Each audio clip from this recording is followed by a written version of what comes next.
Okay, so test to detect. Okay, so test to detect congenital malformations. So మన congenital malformations ని ఎలా తెలుసుకుంటామంటే TIFFA scan. Okay, so TIFFA scan లో మనకి any fetal anomalies. Okay, so any fetal anomalies can be known by TIFFA scan. Okay, ఇక్కడ మనకి methods to prevent congenital malformations in babies. Overt diabetic మదర్లో so congenital malformations రాకుండా so మేజర్గా మనం ఏం చేయొచ్చు అంటే like strict control over glucose. ఎక్కువ కంజెంటల్ మాల్ఫార్మేషన్స్ రాకుండా so how can you control అంటే strict control over glucose. So గ్లూకోజ్ని మనం స్ట్రిక్ట్గా కంట్రోల్ చేయడం. Next folic acid supplementation. Okay, so drug of choice. Folic acid అనేది మనం ఓపెన్ న్యూరల్ ట్యూబ్ డిఫెక్ట్స్ని కూడా prevent చేయడానికి కంజెంటల్ మాల్ఫార్మేషన్స్కి యూజ్ అవుతుంది కాబట్టి సో బిఫోర్ యాక్చువల్గా ఏంటంటే ప్రొఫైలాక్సిస్గా మనం కన్సెప్షన్ కంటే ముందు నుంచే ఫోలిక్ యాసిడ్ అనేది ఇవ్వచ్చు. So drug of choice insulin. Oral hypoglycaemic drugs are contraindicated. ఇక్కడ ఓరల్ హైపోగ్లైసిమిక్ కంటే కూడా ఎక్కువగా మనం లైక్ ఇన్సులిన్ ఇవ్వచ్చు. Drug of choice is insulin. ఎందుకంటే like oral hypoglycemic agents are very weak compared to the insulin. Okay, so during early pregnancy to decrease the risk of neural tube defects we can administer. So oral hypoglycemic drugs are contraindicated because they cross the placenta and cause hypoglycemia in babies.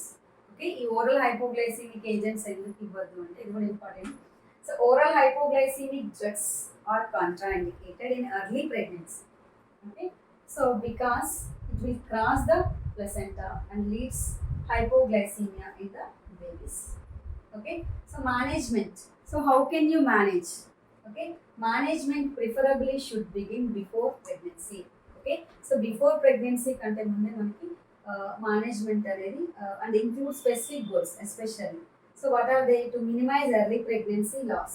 Okay, congenital malformations కాకుండా చూసుకోవడం. So before pregnancy మనం folate 400 mcg per day. Okay, so before onset అంటే pregnancy కంటే ముందే మనం folate ఇవ్వాలి to prevent congenital malformations. So antenatal కేర్లో early identification and treatment. Okay, so especially women with progesterone pre-gestational diabetes must be screened for various investigations like fundoscopy, serum creatinine, 24 hours urine protein, USG, KUB, ECG, echocardiogram. Okay, so coming to the management of diabetes in pregnancy. ఇక్కడ మనకి first స్టెప్లో so how to మేనేజ్మెంట్లో major thing ఏంటి? Diet modification.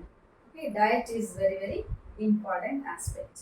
Okay, so diet and exercise. Okay, so ఇక్కడ మనకి aim for metabolic goals. మన aim ఏంటి ఇక్కడ అంటే లైక్ ఫాస్టింగ్ బ్లడ్ షుగర్ అనేది ఎంత ఉండాలి? బిట్వీన్ 70 నుంచి 90 milligrams. First hour postprandial is like less than 140. Second hour postprandial is less than 120. HbA1c వచ్చేసి less than 6.5. So this is our goal. Okay, so ఒకవేళ కనుక if it is not attained, so ఇది achieve కాలేదు అనుకోండి, so better start insulin. So pregnancy itself. Okay, so insulin is a strong drug. OHA like weak drugs. Okay, so ఓహెచ్ఏలో మనకి జనరల్గా oral hypoglycemic డ్రగ్స్లో ఎక్కువగా ఇచ్చే డ్రగ్ ఏంటంటే glyburide and metformin. So this is like 5 to 10 mg BD. Metformin should be started at 500 mg at night. Okay, so dose can be increased as needed up to 2.5 grams to 3 grams per day. So first line therapy for gestational diabetes patients. Okay, so caloric allotment. So calories lo manam carbohydrates enta percent ivochu ante less than 40%, protein 30% and fats 20%. Okay, so 3 mini meals as I told instead of large meals. So mini meals are encouraged. In between 2 to 3 snacks we can give. Okay, so avoid canned foods. Carbonated drinks kuda avoid cheyali. Take high fiber diet, avoid starvation. So usually when pregnancy ante so all the people and their family everybody so they like to do sweets and that, but ikkada gestational diabetes lo so we are supposed to avoid all the sweets. So this will be like tough task for the woman. Okay, so nutritional therapy based on BMI. Okay, if BMI అనేది మనకి less దాన్ 25. Okay, so ఇక్కడ BMI బట్టి మనకి like 3000 kilo calories ఇవ్వచ్చు less than 25 అంటే. Okay, so like it can be given more than that unte we can give 2500 kilocalories, more than 40 unte BMI we can give 1250 kilocalories. So on average general ga manaki include daily calorie intake 30 నుంచి 35 kilocalories. Exercise, it improves cardiorespiratory fitness. Exercise వల్ల మనకి ఏం జరుగుతుందంటే fitness అనేది improve అవుతుంది. Physical activity during pregnancy reduce the risk of gestational diabetes. So 30 minutes moderate intensity aerobic exercises for at least 5 days week. Okay, so మనకి ఇట్లా daily ఒక 30 minutes walk for 5 days in a వీక్లో చేస్తే కనుక so insulin dependence అంటే insulin requirement కూడా తగ్గిపోతుంది. Next 10 to 15 minutes of brisk walk. Brisk walk అంటే speed walk. Okay, so brisk walk after each meal commonly recommended. Easier to control. Brisk walk అనేది మనకి వెయిట్ని కంట్రోల్ చేయడానికి యూజ్ అవుతుంది. Next therapy is insulin therapy. Okay, so ఇన్సులిన్లో మనకి like we can standard therapy. Insulin అనేది it has been considered as standard therapy. డెఫినెట్గా మనం ఇన్సులిన్ అనేది ఇవ్వాల్సి వస్తుంది. సో ఇన్సులిన్లో we can give like short acting, long acting, intermediate acting. Okay, so long acting కానీ short acting or intermediate acting insulins can be given. Okay, so initial doses like 0.7 నుంచి 1 unit per kg per day can be divided into divided doses. Okay, so insulin therapy according to blood sugar. So blood glucose ని బట్టి insulin మనం 120 to 160 blood glucose ఉందనుకోండి, how many units we can administer? 4 units we can administer. Okay, so 160 నుంచి 200 ఉందనుకోండి, so it can be given 4 units. Okay, so more than 200 unte we can give 8 units. Okay, 120 to 160 grams like blood glucose unte we can administer 4 units. 160 into 200 unte 6 units, more than 200 unte 8 units. Next, complications of diabetes in pregnancy. So pregnancy lo vache complications enti? Maternal, fetal, neonatal. Okay, mother lo vache complications due to diabetes like increased infections, bacteriuria, UTI, PROM, preterm labor. Okay, so mother lo due to diabetes complications enti? Increased infections, bacteriuria, UTI, PROM, preterm labor. Bacteriuria అంటే so యూరిన్లో మనకి bacteria అంటే infection అనేది ఉంటుంది. So ఎందుకంటే sugar అనేది మనకి excess sugar, యూరిన్లో కూడా sugar ఉండడం వల్ల bacteria can be present in the urine. Next, so fetal like మదర్లో ఇంకా ఏం ప్రాబ్లం రావచ్చు అపార్ట్ ఫ్రమ్ దిస్ అంటే బిగ్ ప్లెసెంటా ప్రీవియా ఉండొచ్చు, big placenta and PIH. Next, due to hyperglycemia in fetus, polyuria, polyhydramnios, PROM, preterm labor, malpresentation, abruptio placenta and cord collapse. So hyperglycemia వల్ల మనకి ఏమేమి problems రావచ్చు? Polyuria, polyhydramnios, PROM అంటే premature rupture of membrane, preterm labour కూడా రావచ్చు, mall presentations, abruptio placenta and cord collapse. So fetal complications వచ్చేసి macrosomia, sudden IUD, shoulder dystocia. Okay, so next neonatal metabolic disturbances, prematurity, hypoglycemia, hypomagnesia, hyperbilirubinemia, hypocalcemia, birth asphyxia, RDS, birth injuries. So transient tachycardia. Okay, so neonatal complications lo manaki metabolic disturbances, prematurity, glycemia, hypomagnesia, hyperbilirubinemia, hypocalcemia అంటే calcium levels తగ్గొచ్చు. మేజర్గా మనకి hypoglycemia, immediately after birth ఏమేం chance ఉంది? Hypoglycemia, sugar levels తగ్గొచ్చు, magnesium levels కూడా తగ్గొచ్చు, bilirubin levels మాత్రం ఇంక్రీజ్ అవుతాయి, హైపర్ బిలిరుబినిమియా. సో ఇక్కడ calcium levels, magnesium levels, sugar levels కూడా తగ్గిపోతాయి, ఒక బిలిరుబిన్ లెవెల్స్ మాత్రం ఇంక్రీజ్ అవుతాయి. సో అండ్ బర్త్ ఇంజరీస్ కూడా ఛాన్స్ ఉంది. Okay, fetal surveillance begin by 32 to 34 weeks. Okay, viability మనకి ఎప్పటి వరకు రావచ్చు అంటే లైక్ సర్వైవలెన్స్ అనేది మనకి 32 నుంచి 34 weeks. If growth restriction is seen, start monitoring from 28 weeks. Okay, overt diabetes plus gestational diabetes on insulin ఉన్నప్పుడు admit the patient at the rate of అంటే 34 వీక్స్కి మనం మదర్ని అడ్మిట్ చేసుకోవాల్సి ఉంటుంది, హాస్పిటలైజ్ ద మదర్. సో ఇక్కడ మనకి ఫీటల్ సర్వైవలెన్స్ ఎలా తెలుసుకోవచ్చు అంటే డిఎఫ్ఎంసి. డిఎఫ్ఎంసి అంటే daily fetal movement count, daily fetal movement count. So దీంట్లో మనకు ఒక 4 hours టైంలో లేదంటే 2 hours టైంలో so how many times the fetus is making the movements, so that you need to list out chart లాగా మనం form చేసుకోవాలి. Okay, next biweekly NST. NST అంటే non stress test. Okay, weekly BPS అంటే biophysical score. Time of delivery. So gestational diabetes patient controlled on diet more than 39 weeks ఉంటే 40 weeks plus 6 days అనుకోవచ్చు. So gestational diabetes control by insulin more than 39 weeks. Okay, so overt diabetes అయితే మనకి 37 వీక్స్కి so we should go for the delivery. So mode of డెలివరీలో మనకి vaginal delivery if weight of the fetus is like more than 4.5 and if vaginal delivery చేయొచ్చు. So more than 4.5 kgs ఉంది అంటే we should go for the caesarean section.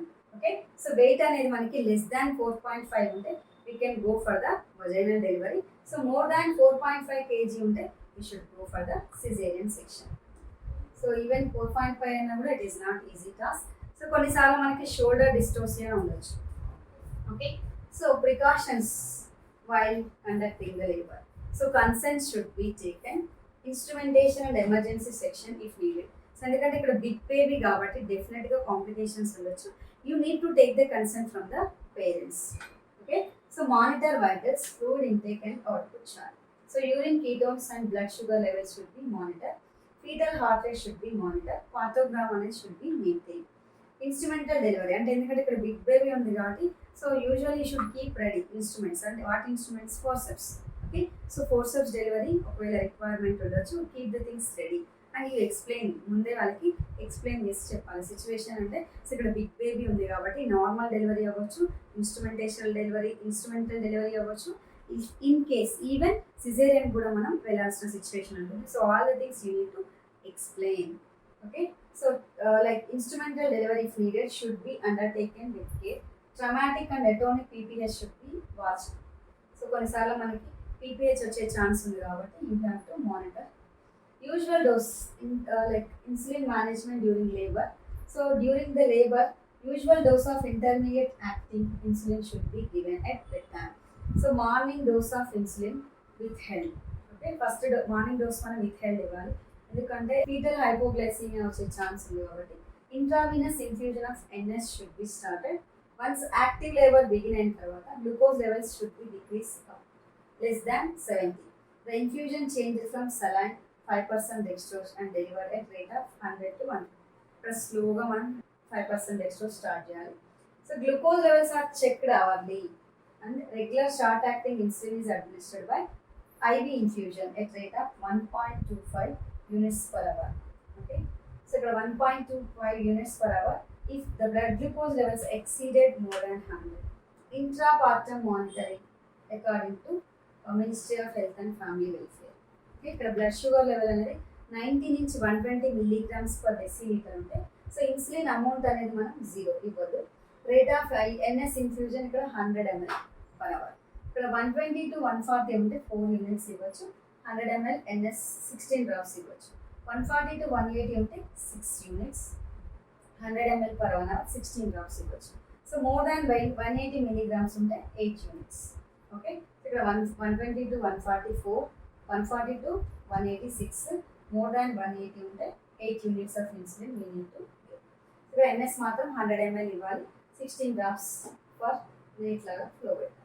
Okay, so ఇవన్నీ normal delivery చేసేటప్పుడు we have to maintain the blood sugar levels. So while coming to the indications for the LSES. సో LSESకి indications ఏంటి? LSES అంటే lower segment caesarean section. Okay, fetal macrosomia. So big baby more than 4.5 kgs weight ఉంది. Diabetes with complications, fetal distress, elderly primary gravida, multigravida with bad obstetric history. So obstetric complications like preeclampsia, polyhydramnias, malpresentation. So precautions, night dose of and before LSES. Okay, So precautions during LSCS in gestational diabetes. Night dose of insulin should be given. Usually take up as the first case in the morning. Morning insulin dose should be omitted. So night dose ఇవ్వచ్చు, morning dose withheld omit, stop చేయాలి. Okay, so adequate incision to allow delivery of big baby, early mobilization, severely obese patient, rambo prophylaxis కూడా ఇవ్వచ్చు. Okay, so ఇదంతా కూడా like regarding the delivery. Immediately after the delivery లేదా caesarean section అయి ఉండొచ్చు, లేదంటే normal delivery vaginal delivery అయినా ఉండొచ్చు. So whatever it may be, so you have to observe for the baby. Okay, so బేబీలో ఏదైనా జిట్టరీనెస్ ఉందా, like whether the baby is active, okay, dull ఉందా. So these are the things you need to find out for hypoglycemia. So hypoglycemia అని మనం rule out చేసుకోవాలి ఇమీడియట్గా. So ఈ hypoglycaemia అంటే we need to manage the baby. So మనం 5% glucose ఇవ్వడం కానీ, ఫీడింగ్ ఇవ్వడం కానీ. సో హైపోగ్లైసీమియా నుంచి we need to bring back the baby. Okay, so risks in gestational diabetes. So gestational diabetes వల్ల మనకి డయాబెటిక్ కీటోఎసిడోసిస్ రావచ్చు, DKA రావచ్చు, hypoglycaemia, hypertension, infection like ischaemic heart disease, increased incidence of pre-eclampsia 3 to 4 times more often in over diabetes. Okay, so diabetic ketoacidosis. Okay, so the diabetic ketoacidosis ఏం జరుగుతుంది మేజర్గా అంటే develops in 1% of diabetic pregnancy, most often encountered in women with type 1, increasingly being reported in type 2 also. Okay, so DKA may develop with diabetic ketoacidosis may develop with hyperemesis gravidarum. So what do you mean by hyperemesis gravidarum? Hyper ante excess, emesis ante vomit, gravidarum ante pregnancy. Okay, hyperemesis gravidarum lo we can find the DKA, and if we administer tocolytic drugs, infection and corticosteroids given to induce fetal lung maturity. So మనకి steroids వల్ల కూడా blood glucose level increase అవుతుంది కాబట్టి, so యాక్చువల్గా మనం corticosteroids why do we administer for fetal lung maturity. Okay, so దీనివల్ల కూడా మనకి కాంప్లికేషన్స్ కీటోఎసిడోసిస్ ఫామ్ అవచ్చు. Okay, so coming to DKA, diabetic ketoacidosis. Pathophysiology of DKA, diabetic ketoacidosis. So మనకి diabetic ketoacidosis ఎప్పుడు వస్తుందంటే ఇనిషియల్గా, so for example if blood glucose levels are very high, ఎప్పుడైతే మనకి బ్లడ్ గ్లూకోజ్ లెవెల్స్ అనేది hyperglycaemia, excess blood glucose levels. Okay, so మనకి blood glucose level అనేది excess ఉంది. ఓకే, సో ఇక్కడ హైపర్ ఆస్మోలార్ హైపర్ గ్లైసీమియా. ఓకే, ఎక్కువ blood glucose and hyper ఆస్మోలార్ స్టేటస్లో ఉంటే, ఓకే, సో ఇక్కడ మనకి ఏం జరగవచ్చు అంటే like decreased insulin, relative decreased insulin. Okay, so relatively there is a chance of production of amino acids from the peripheral tissues. Okay, so that may lead to glycogenolysis. దీనివల్ల ఏం జరుగుతుంది, ఎందుకంటే ఇక్కడ హైపర్ గ్లైసీమియా ఉంది, but ఇక్కడ టిష్యూకి కావాల్సినంత glucose లేదు. So దానివల్ల ఏం జరుగుతుందంటే గ్లైకోజన్ అనేది ఏమవుతుంది, లివర్ నుంచి బ్రేక్ డౌన్ అవుతుంది, లేదా గ్లూకోనియోజెన్సిస్, న్యూ గ్లూకోజ్ ఫామ్ కావడానికి ట్రై చేస్తుంది. సో దానివల్ల ఏం జరుగుతుంది, ఇంకా హైపర్ గ్లైసీమియా వస్తుంది, ఆస్మోటిక్ డయాలిసిస్ వస్తుంది, ప్రొఫౌండ్ డీహైడ్రేషన్. ఓకే, ఎస్పెషల్లీ ఎప్పుడైతే టిష్యూకి గ్లూకోజ్ లెవెల్స్ టిష్యూలో గ్లూకోజ్ లేదు, బట్ ఇక్కడ బ్లడ్లో గ్లూకోజ్, హైపర్ గ్లైసీమియా ఉంది. Okay, so hyperosmolar hyperglycemic status. Okay, so ఈ స్టేటస్లో మనకి ఏం జరుగుతుందంటే గ్లూకోజ్ అనేది బ్లడ్లో ఎక్కువ ఉంది, బట్ టిష్యూకి అడిక్వేట్ గ్లూకోజ్ అనేది లేదు. సో ఎప్పుడైతే మనకి టిష్యూకి అడిక్వేట్ గ్లూకోజ్ లేదు, సో ఇక్కడ ఏం జరుగుతుంది అంటే గ్లైకోజన్ అనేది బ్రేక్ డౌన్ అవుతుంది. So where is the glycogen? Within the liver. So glycogen will be break down and it will form like a glucose, gluconeogenesis అనేది ఫార్మ్ అవుతుంది. So it causes hyperglycemia. So osmotic dialysis వల్ల మనకి profound dehydration రావచ్చు, HHS. Okay, so coming to the decreased, ఎప్పుడైతే మనకి hyperglycemia ఉంది, insulin level decrease అయిందో. Okay, so ఇక్కడ మనకి డయాబెటిక్ కీటోఎసిడోసిస్ ఎలా ఫామ్ అవుతుందంటే ఫ్రీ ఫ్యాటీ యాసిడ్స్. ఓకే, ఇక్కడ ఎడిపోస్ టిష్యూ నుంచి ఫ్రీ ఫ్యాటీ యాసిడ్స్ అనేది రిలీజ్ అవుతాయి. సో ఇక్కడ మనకి ఎనర్జీ కోసం టిష్యూ ఏం చేస్తుందంటే ఈ ఫ్యాటీ యాసిడ్స్ నుంచి గ్లూకోజ్ తీసుకోవడానికి ట్రై చేస్తుంది. ఓకే, సో ఇక్కడ ఫ్యాటీ యాసిడ్స్ లేదా ఫ్యాట్స్ నుంచి మనకి ఫ్యాట్స్ బ్రేక్ డౌన్ అవడం వల్ల కీటోన్స్ ఫామ్ అవుతాయి. ఓకే, సో అప్పుడు మనకి కీటోన్స్ అనేది ఫామ్ అయ్యి బ్లడ్లో they will flow. Okay, that leads to diabetic ketoacidosis, which leads to hyperketonemia which causes ketones ఎక్కువ ఉండడం వల్ల ఏం జరుగుతుంది, ఎసిడోసిస్ వస్తుంది. Okay, so that is acidosis వల్ల మనకి డయాబెటిక్ కీటోఎసిడోసిస్ ఈవెన్ కోమాలోకి వెళ్ళే ఛాన్స్ ఉంది. Okay, so especially diabetic ketoacidosis అంటే ఏంటంటే ఇక్కడ బ్లడ్లో గ్లూకోజ్ లెవెల్స్ ఇంక్రీజ్ అయినప్పటికీ టిష్యూలో ఇక్కడ మనకి ఇన్సులిన్ గ్లూకోజ్ టేకింగ్ అప్ లేకపోవడం వల్ల so tissue will be in starvation. So ఎప్పుడైతే టిష్యూ స్టార్వేషన్లో ఉందో so it will try for the glucose. Okay, glucose కోసం ట్రై చేస్తుంది కాబట్టి సో ఎడిపోస్ టిష్యూ ఏం చేస్తుంది అంటే it will try to break down. ఇక్కడ ఎడిపోస్ టిష్యూ అనేది బ్రేక్ డౌన్ అయ్యి గ్లూకోజ్ ఇవ్వడానికి ట్రై చేస్తుంది. సో ఇక్కడ ఎప్పుడైతే ఎడిపోస్ టిష్యూ బ్రేక్ డౌన్ అవుతుందో, ఫ్యాట్ అనేది బ్రేక్ డౌన్ అవుతుందో, కీటోన్స్ లాగా ఫామ్ అవుతుంది. సో ఈ ఎక్సెస్ కీటోన్స్ ఫామ్ అవ్వడం వల్ల మనకి there is a acidosis. Ketones వల్ల మనకి ఎసిడోసిస్ అనేది వస్తుంది. That leads to diabetic ketoacidosis. ఇక్కడ మనకి బ్లడ్ గ్లూకోజ్ లెవెల్ అనేది more than 250 milligrams. It may occur at low level. Ketone bodies మనకి బ్లడ్ అండ్ యూరిన్లో ఇంక్రీజ్ అవ్వచ్చు. Arterial pH this is like less than 7.3. Okay, so జనరల్గా మనకి 7.35 నుంచి 7.45 ఉండాలి కదా, ఇక్కడ 7.3 నుంచి కంటే కూడా తగ్గడం. సీరం బైకార్బోనేట్ లెవెల్ కూడా మనకి లెస్ దాన్ 15 milli equivalents. ఓకే, సో ఇక్కడ మనకి pH లెవెల్ తగ్గి బైకార్బోనేట్ లెవెల్ తగ్గిందంటే మెటబాలిక్ ఎసిడోసిస్ వస్తుంది అనమాట. So initial laboratory investigations we need to do like glucose, blood glucose, serum, urine ketones, bodies, blood gases, electrolytes, okay, CBC and X-rays. So DKA management, diabetic ketoacidosis ఉంటే so ఎలా manage చేయాలి? Periodic monitoring of vitals and urine ketones, electrolytes, fetal heart rate monitoring.